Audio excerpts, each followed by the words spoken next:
there are a lot of works of art where the author wants to portray something, but it ends up portraying quite the opposite. Many of you know Starship Troopers. The movie director wanted to portray fascismus, but instead he portrays quite a based society. Um, Keep your rifle by your side. If you Google that, you're going to find Ubisoft music, which again was supposed to be the anthem of the evil guys, but it's actually pretty based. Bird Box. Bird Box is a great example. The guy that they want to consider the evil MAGA supporter, the bald guy, had they listened to him, probably most people would be alive by the end of the movie. And Barbie is the last one in this line, where apparently the media is now saying that men are watching it wrong. The only reason you would say that people are watching a movie wrong is if it's a 3D movie and people don't put their glasses on, right? There is no right and wrong way to watch a movie. The problem is that the men are not getting the propaganda that the writer of this piece hoped that the men would be getting. And the movie basically says that when Ken is listening to Barbie, he ends up being homeless, shirtless, and craving for attention. But when Ken does what he wants to do, over 90% of the Barbies and the Kens are happy. So I'm sorry, but like if you actually watch the movie as you are supposed to, like you don't get any sort of indoctrination, you realize that Barbie's actually a really bad person. Like my wife, she doesn't know anything about American politics, doesn't know what a Democrat, doesn't know what a Republican is, and also didn't know what the fuck is Barbie's problem. But apparently, as you can see here, Barbie has dominated at the box office. Many people are wondering, like, why is it such a political thing? It's due to the culture war. Like, we're in 2023, the culture is tense, and many people are trying to claim their movies as their own. And this is why right-wingers should definitely claim this movie as our own. Like, if I were to have a kid, I would be like, look, this is what feminism does to society. Like, notice how everyone is happy, but this woman is miserable. She represents a minority. Oh, look, she's kidnapping other women and indoctrinating them into explaining to them why they're being oppressed, and now she's fortifying the elections, and after she destroyed the society, look, she's going to the patriarchy of the real world. Like, she doesn't even want to live there in the place that she created. Like, she doesn't even know what she wants, she just destroys. So that is the moral of the movie. Like, I'm sorry, the movie is pro-patriarchy. Like, when Ken installs his patriarchy, almost everyone is happy. Like, over 90% of people are happy. What more can you do? So, apparently, people are saying that my hope for the movie is that it's an invitation for everybody to be part of the party and let go of the things that aren't necessarily serving us as either women or men.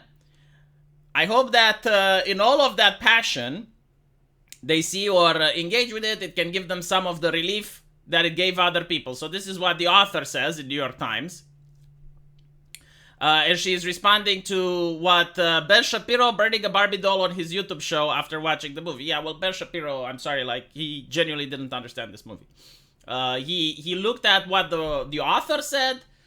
He probably looked at it through the context of the culture and what they were trying to do, but didn't really think about what the final piece was. He didn't really think about how the movie actually came out. Like, this movie is a well, actually, it's not like a pro-patriarchy movie, because, like, the thing that they're describing in this movie isn't even patriarchy. No, this movie is anti-feminist, simple as. It's the most anti-feminist movie that you can have. Like, it portrays feminism as an ideology in a very bad light. It ruins society, according to this movie.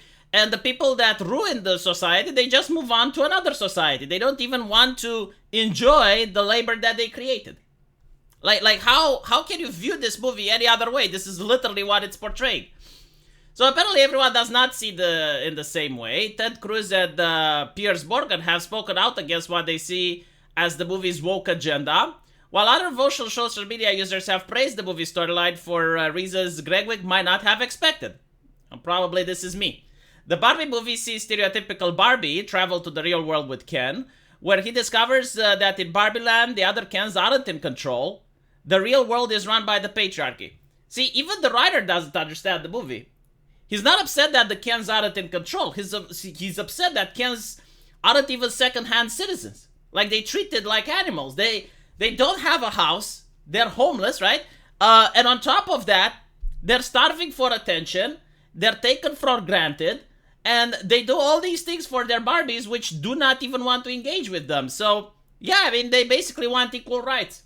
Like the patriarchy that the Ken installs even allows people to vote. So anyway, while the Barbies eventually take back power in Barbie Land with a group plan to trick the men by using the stereotypical masculine traits against them, in other words, they are convincing Barbies to cheat on their Kens and get the Kens to be upset. Like, I'm sorry, this is not like a masculine thing. Like, if you would get the Kens to cheat on their Barbie, I'm pretty sure like the Barbies would be upset as well. This is human nature, right? But this is what the left does. Like, they look at human nature, they frame a part of it, and they say, well, this is unacceptable, right? Like if everyone behaves in a way, they would look at the man who behaves in the way that everyone behaves, and they would say, well, the way you're behaving is unacceptable. That's literally what leftist ideology does all the time. So anyway, while the Barbies eventually take back power, apparently the movie has been seen in some quarters as a victory, or to use the terminology, a liberation from the Longhouse. Yeah, so take into account that at the beginning, before the Barbies take back power and after the Ken does his patriarchy, almost everyone is happy. Like, that's what the movie shows. You know, like, if you showed me that the Kens were genuinely oppressing the Barbies, like treating them as slaves, locking them up or something like that, yeah, you would have a point. But we don't get to see that in the movie. They're not doing any of that. The most intense thing about the Barbie movie is Ken's bloodless revolt against the Longhouse. And apparently the thread went viral, having been viewed by over 500 million times. The most interesting things about the Barbie movie is Ken's bloodless revolt against the Longhouse. You are Ryan Gosling, Gosling is Ken is Prometheus, and perhaps you are too. Let's look at the parallels between Ken's world and ours. So what is Longhouse? Online writer, popular explanation, which has been cited by many articles across the internet. They describe how the Longhouse is a purposefully versatile term that is generally used as a metaphor for the feminine skew of the modern world that it has adopted. Historically, a Longhouse was used as a communal hall and meeting place with communities. The most important feature is the symbol of our current circumstances is the ubiquitous rule of Den Mother.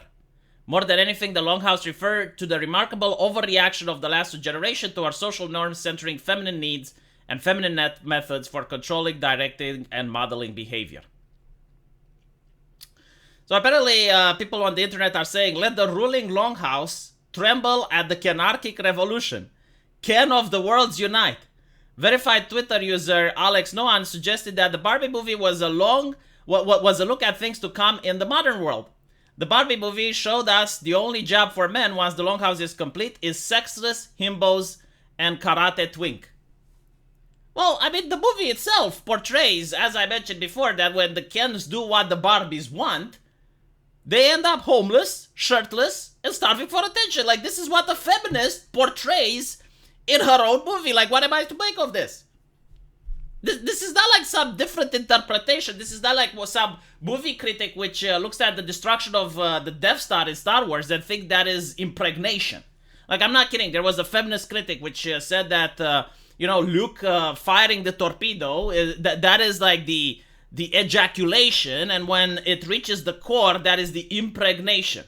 Right? Like we're not talking about that level of movie interpretation. No, I'm literally telling you what's happening there. So yeah, they're absolutely livid because of this. Apparently, toxic feminism has risen to the top. In the corner of Morgan and Shapiro, who believe the Barbie is sexist, there are also women. Conservative broadcaster Candace Owens says she refuses to see the movie for its anti-man agenda. Yeah, I think like the conservatives have missed the mark on this one. I think like instead of actually thinking about what they saw and watching the movie, they're just basically thinking that, well, if a feminist made it, then surely it is anti-man. Now, maybe her intentions could have been that, but that's not what she created. It's like if you try to make bread and it ends up being a cupcake. Like, your intention to make bread is irrelevant at this point. You have made a cupcake. So this is what is pretty much with the movie. Like, she wanted to make a feminist film, but she made one of the most anti-feminist films that I have ever seen. Like, I couldn't have made a better anti-feminist film if I wanted to. With all my knowledge. Like, if you pay me, it's like, make a really convincing anti-feminist film. I would not be able to rival with this. This is magnum opus level. Let me know what you guys think, though, and as usual, I will see you in the comment section. Take care.